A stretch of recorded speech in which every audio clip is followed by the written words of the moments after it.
Send Mr. King in.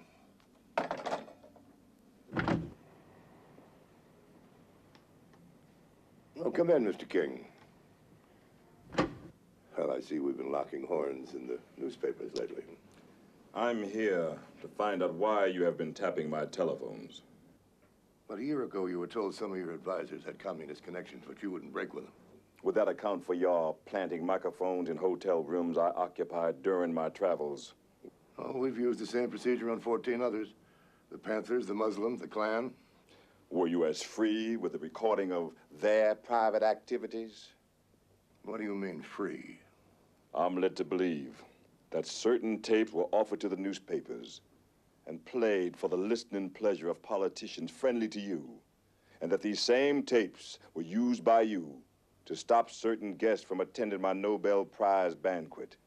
I really know nothing about that. I'm sure you're well aware that one of these tapes was mailed to my... Now, Mr. King, I've obtained complete control of all the recordings and transcripts.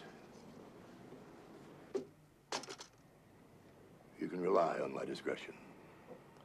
Does that mean I don't have to bother committing suicide, like one of your anonymous letters suggested?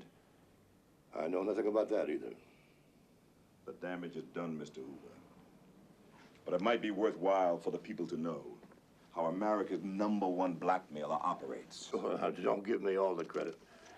I'd like you to take a look at something. The authorizations for the wiretaps.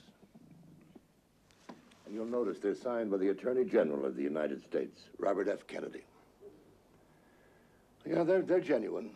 There's one covering SCLC headquarters in Atlanta, Georgia, and another one in New York, dated 10/10/63. How did you get him to sign these papers? I only followed orders when Bobby told me to wiretap you, Malcolm X, and other members of your movement. You know you're going to have to take a very firm stand against Bobby on this. Now, who's going to profit, Mr. King? Your political enemies, that's all. The country has survived your being in power over 40 years. Well, I guess we'll just have to wait a little bit longer. That's right. How much more time have I got? Oh, Mr. King. Mr. King, I've asked some of the newspaper people to wait for in the outer office. I'm sure you'll find something very nice to say about your FBI, won't you?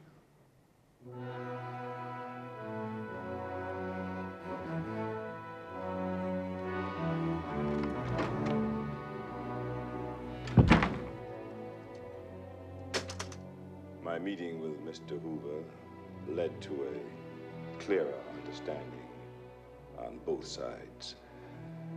Again, I would like to commend the FBI for solving the murder of the 3 young civil rights workers. It renews my faith in democracy. Thank you.